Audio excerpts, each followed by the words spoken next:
encourages viewing money as a tool for growth and opportunity. To cultivate a healthier money mindset, it's essential to identify and challenge these limiting beliefs. Techniques like positive affirmations, visualization, and practicing gratitude can help reframe negative thoughts about money, setting achievable financial goals and improving financial literacy further. Empower individuals to make confident and informed decisions. By reshaping these deep-seated beliefs, one can foster a more positive relationship with money, leading to improved financial habits and greater overall well-being.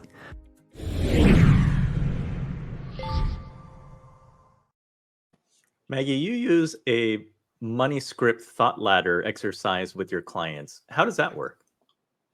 Yes. So it has been something that I have come along. So I'd heard about the exercise of a thought ladder from the life coach school, Brooke Castillo. And basically, instead of flipping the script, right, where we hear that term, it's actually having a thought and then having another thought that we want to have. So maybe it's more of a negative money script and then getting to a positive money script, but then having incremental thoughts along the way that help us bridge that gap. So we're not just flipping that script because our brains can have a harder time with that. That's why you can't teach an old dog new tricks.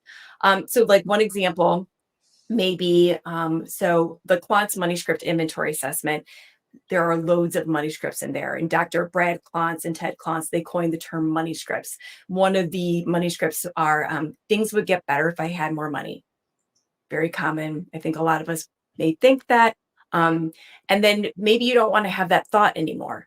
So with my clients, I would say, okay, what is a thought that you would like to have instead? And maybe it's something more along the lines of, I can enjoy my life without relying on money. So how do you get from that first money script to the final money script? And so like the first rung on the ladder, I like to say, okay, what is like a fact that you can say? Maybe you can say, I have money. It may be $1 in your bank account right now, but it is a fact. You can go into your bank account. You can see you have $1 in your bank account. So I have money. Maybe the next thought is money is a tool I can use to improve my life. So we're not just focusing on money. So that statement of things would get better if I had more money, that really has money focus. Like money is the end all be all. But maybe if I said money is a tool that I can use to improve my life, that can get us a little bit closer to that end thought. And then there are ways that I can improve my life without needing money. Kind of like what we just talked about earlier. What are those things that fill us, that really make us feel like us, and they don't necessarily have to have any kind of financial ramification? And then finally getting to that thought, I can enjoy my life without relying on money, and giving our clients the opportunity to realize I can change this thought that I've been having that may have been subconsciously in my childhood all the way into my adulthood.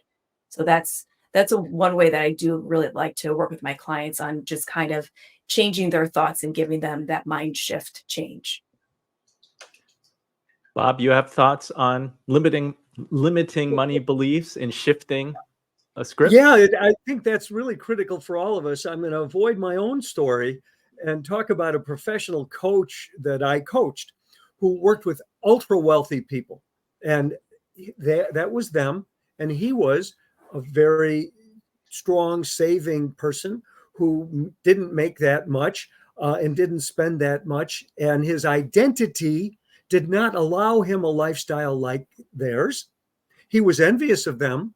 He spoke of them with huge respect and admiration that many times they really didn't deserve. And his earliest sense of who he was very limited. And as he worked on shifting his beliefs about who he was and his beliefs about money, he began spending more and made more. See, they tend to go together. In order to spend more, you need to make more.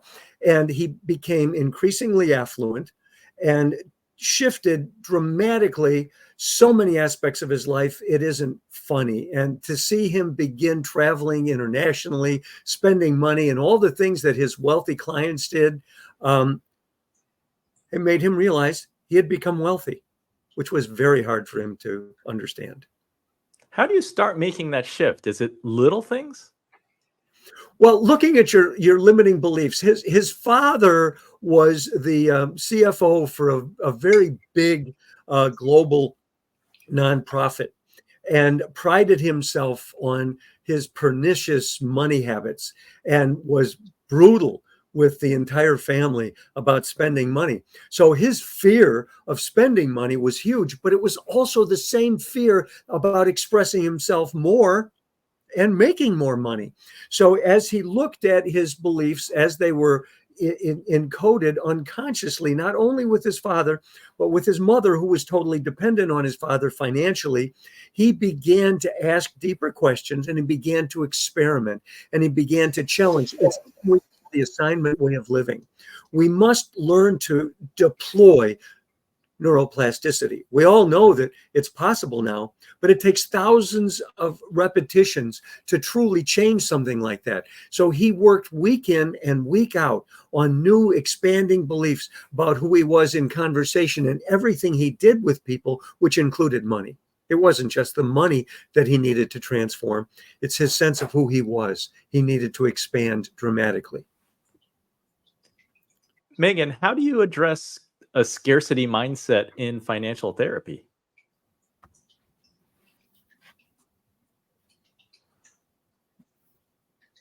Oh, we lost Megan.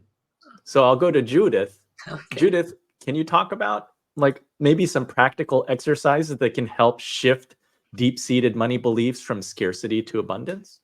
Well, I think there's one thing to kind of back up for a second to understand how powerful scarcity mindset can be. And maybe we can go back into evolutionary psychology, because if you go back to humankind when we were kind of traveling the world and we're in tribes, that what happened when life was dangerous, the more resources we had, the more likely we were to survive. The more furs, the more food, that really made a huge difference. So, and how we evolved was that when we don't feel that, if there's that sense of scarcity, it actually triggers this fear of like, I'm not going to survive. I can't live, because that literally was true in ancient mankind. And that's still our DNA in that way. So that scarcity really triggers a primal fear that I can't live. I'm not going to be okay. And then oftentimes people get grasping then with that, or can really hang on to that. So that's one, we have that kind of history for many of us, but then also we have our family histories, like what Bob was talking about. What was that sense of how we grew up? What's our sense of what we believe about ourselves and what we believe about the world? What do we think it's an abundant place, or our resources scarce? And that really forms that in our beliefs about money and things, and scarcity to abundance, where are we on that continuum? That's kind of settled by the time we're about 7 years old. So this is big, deep stuff that we're living with our whole life. So to kind of understand that for many people, like hanging on, not taking risks. And then we have loss aversion. We're so afraid of what we'll lose. We're more aware of what we're going to lose than what we could possibly gain, can really influence us in our decision making. So for me, it's like in order for people to really understand how to change that, it's kind of understand it's a big deal. It's pretty deep. And one positive affirmation or something's not going to do it, kind of face the reality of it, and to really increasingly be able to have experiences. We use life assignments where people are looking for more abundance in their life, or they're creating that, or they're keeping track. We're actually week after week after week. So they're building that sense of their own deservingness, their own value, but also that there's more abundance in the world than they were aware of. We actually give them an assignment to ask for things, and to really just ask for as many things that they possibly can ask for. And what we find with that is that they actually get a lot from it, that there's a much more abundant universe than they thought. Yeah, they might get a few rejections, but it's kind of blows them away. It's like, oh my gosh, there really is abundance here. People do want to help me. They've asked for raises, they've asked for free refills, at every level. And just by practicing that, they get the concrete feedback that there is more to life. And it's really, it's easier said than done, that we just shift your beliefs. We can do it. There is neuroplasticity. We can rewire our beliefs about ourselves and the world, that we're deserving and the world is abundant. But it takes real consistency, and it helps to have other people helping us with that, and to give us that feedback consistently as well. Megan, your thoughts? Yeah, sorry about disappearing on you. I promise I was just sitting here. But I do have one exercise that can kind of hint at that consistency. I learned it from a great friend named Dr. Sarah Acevedo, but it's called the 3 Good Things exercise. It's from positive psychology, and what it is simply writing down 3 things you're grateful for every day. But as you're writing them down, the second part of the assignment is to talk about how you contributed to those 3 good things happening to your life. It can start as simple as having good friends, or waking up early or something like that. But as you continue practicing writing those 3 things that are good happen to you, get grateful for the abundance of good things in your life, but also that role and your agency in making good things that happen in your life. And so I think it can be really powerful. I love that. I love that idea. Bob, you have an example?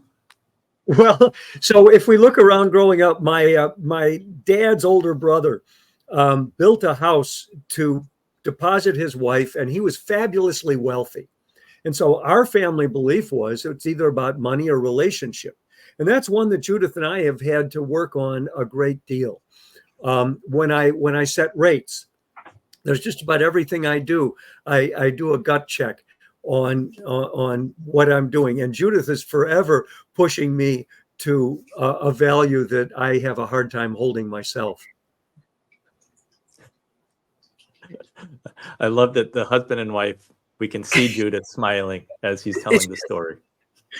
I do. I'm relating, and we have these people here who are Maggie and Megan, like they work with couples and finances. So it's really wonderful to be applying this. But this whole thing of, I'm just underlining what you're saying, Bob, just the beliefs about in his family, you either had a good relationship or you were wealthy. You couldn't have both. And those were the ones that we've had to really work with. And we've really valued relationships. So it's been good to kind of be able to rewire ourselves in that direction.